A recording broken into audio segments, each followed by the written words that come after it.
Just had a spike walk up the logging road down below us. I'm sure you can hear it, but the wind has picked up pretty good now, and it's blowing from the perfect direction, so it's finally, this is the 4th time I've sat here, and only the maybe first time that the wind was right. It's always frustrating when the weatherman gets the wind wrong and you base your hunting on the wrong information.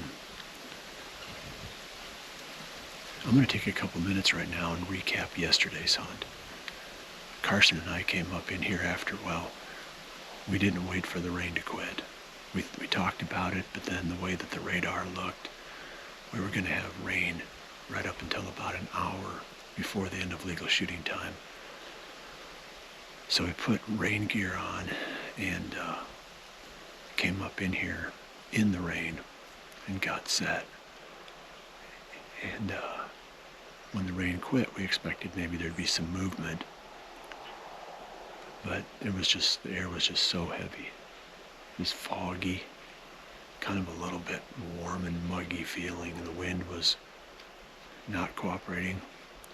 We didn't see a single deer, but we didn't spook anything either, I don't think. The nice thing about rain is everything is really wet and soggy, and it doesn't make much noise. Even the twigs that you step on, they don't snap, they just kind of crunch, you know, this kind of thump. So anyway, the conditions are good right now, but let's talk about this spot a little bit more too. This is the end, like a corner on a primary ridge, a point that sticks out to the side. It's kind of right in the middle of everything. There's a lot of other ridges and big open field back to the west. That buck that we're hoping would come in here showed up on the 30th of October, about maybe a quarter of a mile west of here, roughly, right back in his core area from last year. And I've only had him once on camera. Not to say that he's, you know, not on the place. I have no idea where the deer is. I mean, he could be back in here anywhere and just not walking past any of my cameras. I don't have a ton of cameras. But of the spots that I have been keeping track of, he's only gone through once, and that's been a week ago. It's encouraging. At least we know he's around here somewhere, and that's about the best information we could have, because we can just hunt smart, pick the areas that make sense, and then hopefully time is on our side. This has to be one of the key spots that he would come to. The does historically have bedded pretty heavily on this whole ridge. You know, this point that's out in front of me, and then this big long ridge that runs back to the kind of westerly. It's really thick. Carsen and I cut down tons and tons of trees up on this ridge back in February, and it's really grown in thick now. Pretty awesome for bedding cover. Plus it makes the bucks have to work a little bit. You know, the does, they aren't coming out into the open quite as much now because they're getting harassed all the time. So they're more likely to be hiding out back in these thick areas. And that makes the bucks have to work harder to find them, and right where we're sitting should be one of those key spots. So anyway, that's the background for today's hunt. Right now, boy, it feels really good. It's got that perfect rut feel to it. The wind is kind of chilly. November 6th. Can't do much better than that. We're going to try to be here for the whole day. That's our plan right now. Hoyt's Bowhunting Whitetails is brought to you by Redneck Blinds, Code of Silence Apparel, Hunt Stand Pro Whitetail App, Whitetail Institute, Research Equals Results, B3 Releases, XO broadheads, exact sights, Muddy Outdoors tree stands, Stealth Cam trail cameras, and Hoyt.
It's about 11:15. We just had a nice young buck come in. He walked the length of the plot, and then he left the plot right in the corner and come out on this bedding point. Well, the question then came up, what would I have done if that was the buck that we were after? And I forgot my rangefinder back at the building this morning, which, that's always a problem if you're taking any kind of a shot past roughly 20, if you don't know the exact distance. So we kind of thought, well, it's probably a 40-yard shot, up to that corner of the plot. What would we have done if that was the buck that we're after? Would you stop the deer knowing that it's roughly 40? Because I have ranged other items, objects around here, so it's probably what it is. And even if I knew the exact distance, now you've got a buck that's on alert, 40 yards away. Is that a good move? And I don't think I would do that. I think I would have let him come in.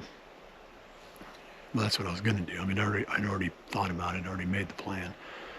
Let him come into the cover and then hope that the deer either works back our direction, or if it goes the other direction, that I can hit him with the grunt call and grunt him back. So then the question comes up, how close is too close for grunting to a buck? In my experience, I've spooked him at close range grunting to him. Close range being, let's say, 60, 70 yards. It's just too close. They already feel like they know what's around there, and they would already know that there wasn't a buck there. And then you hit them with this grunt, and they can tell it's up in the trees. They're really good at pinpointing the location. So I like 80 yards plus. So if that would have been the buck we're after, I would have let him go until he was almost out of sight, and then I would have hit him. And I really like to see the deer, because unless they stop and snap their head around and look back, they probably haven't heard it. And we just assume too much. We assume that because the grunt sounds loud to us when we're sitting in the tree, that they can hear it, for a long distance, and it just isn't true. I've had so many experiences with deer, especially when they're walking, and you grunt at them and they don't react. Or if there's a little bit of wind, and the leaves are rattling, that low pitch of the grunt call through the timber doesn't carry near as far as we think. So there's two things that I do then. One is I either raise the volume of my grunting, and I've got a grunt call that I use that holds its tone pretty well, even at higher volume. It's the Primos hardwood grunter. I've been carrying this thing for, years, for that very reason, because if they don't stop, when I first start grunting to them, I keep raising the volume until they hear it. And if they don't ever hear it, if they don't ever stop and react, then I go to the snort wheeze, because that's a shriller, more high-pitched sound, and it carries through the timber better. It's amazing. To us, you'd say, doesn't make a difference. It all sounds the same, but it makes a huge difference to the deer, that higher pitch. So those are just my thoughts on how you would handle not only this situation, if that would have been the buck we're after, but maybe from a larger standpoint, the whole concept of calling and the process that I go through in trying to bring a deer to me that I've already seen. Yeah, recently I haven't killed that many bucks after grunting to them, but I had a stretch. I don't know how many years long that stretch was, but half of the bucks that I killed were bucks that I'd grunted in. They were deer that I'd seen, that I wanted to shoot. They were out of bow range, and I grunted them into bow range. Sometimes snort wheeze, but let's just say called them into bow range. So it's a hugely important and effective tool that you've got as a bow hunter, being able to bring them from 60, 70, 80, 100 down to 30 or 20. That's a big deal. We're going to get back to watching for more of the same. It's been kind of steady this morning, not anything spectacular. We heard a buck grunting down the ridge below us, and we saw a doe earlier drop off the ridge and then cross that logging road and go that direction. So it's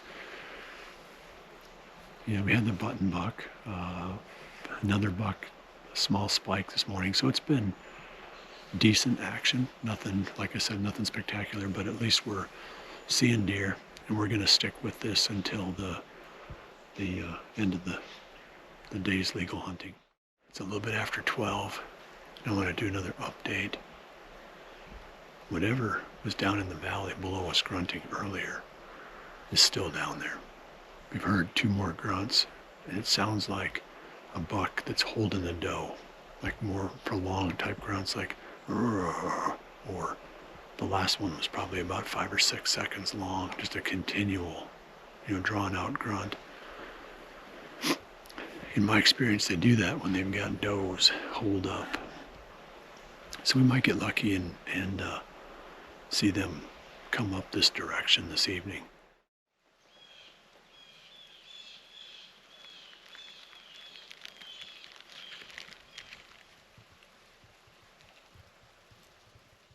It's 2:30, time for another update. That buck is still down in the valley grunting. We hear him about every half hour, 45 minutes. So there's no doubt that he's got a doe pinned down there. And of course we're speculating on what kind of a monster he must be. But if you think about it, at this time of the year, there's not tons of does that are in estrus. So more than likely, the more mature bucks are going to have the does at this time of the year. So probably whatever's down there is a fairly mature buck. Plus he's got a real deep voiced grunt. So I think it's one that we'd sure like to take a look at, but I don't know how long they'll stay down there. My guess is that sometime before dark they're going to move, and there's some chance that they could move in this direction. But I was going to give one final thought on calling, and then I'll wrap that topic up for the day. The actual method, and I'm not a big rattler, so I'm not going to pretend to know the best way to rattle. But with grunting, especially when you've seen the deer, and I've talked about raising the volume until you get their attention, they look, they stop, they look, you've got their attention. I give them one more grunt, something to lock in on, then I be quiet. Because you can overcall. You can give them too much. It's better for them to be a little bit curious and come looking for you than to just stand back and stare in your direction. And it's always better if it's thick. Like this spot right here would be awesome. If a buck was passing out of bow range, he'd have to come in to check because he wouldn't be able to stand back and look because it's too thick. So that's another thing to consider too. If it's wide open, your chances of pulling a buck all the way to your tree are pretty slim. So now let's talk about how do you grunt call. Like I said, you get their attention, you stop them, They look, you give them one more. If you were blind calling, I think you would just do a series of 3 basic grunts. You know, maybe you raise the volume a little bit on the second and the third ones just to be on the safe side. You can draw them out a little bit, you know, like a buck maybe that's chasing a doe. You know, you can make all kinds of different sounds. I don't think it's as critical exactly what sound you make as it is, like I mentioned earlier, that the volume is enough that they can hear it. I think that's the most important thing. So let's say you've got a buck you're looking at. You grunt at him, you get his attention, give him one more grunt. He looks for a little while, then he turns to leave. Now what? So what I do then is I hit him with the snort wheeze. And you can do that with your mouth, and you can make a pretty good one. You can practice it a little bit. You know, Google it and watch a couple videos on what they actually sound like. But again, you can't hardly do that wrong, just as long as it's nice and shrill so that that higher pitch carries to the deer. Then, you know, he should turn and look again. If he turns and looks again and he keeps going, you're done, in my opinion. Because you can overcall, and then that deer is just going to be like almost call shy. Because if you just keep hammering away at him, that's not normal. You know, if they come part way in and they look and they start to leave, you can do the same thing again. You can grunt, or you can snort wheeze and try to turn them back. But once they've shown that they've heard everything that you've got for them and they're not coming, leave them alone, because maybe the next day you can get a crack at them. Or, and this is something I've seen a number of times too, they've got someplace else in mind. They've got somewhere they're going. And once they do that, whatever it is, they're likely to circle back and come back in again. I've seen that where half an hour later, a buck that was cruising through the woods that I grunted at stopped and looked and then went on, came back again, and I shot him. I've had that happen. So keep your eyes open. Just because they don't respond right away, excuse me, doesn't mean that they're not going to eventually come in. Okay, so that's it for deer calling. I'd like to see that buck down below us. Maybe before the day is over we can show him to you. We've got a few more hours of sitting here. Still pretty comfortable. I mean, some of these all-day sits can be really cold, but today's pretty comfortable.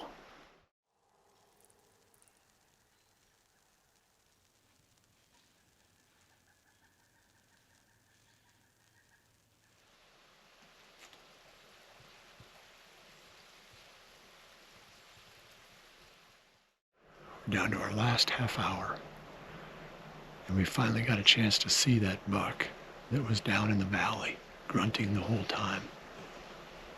He spent the whole day down there with that doe. About every 20 minutes to a half an hour, we'd hear him grunting.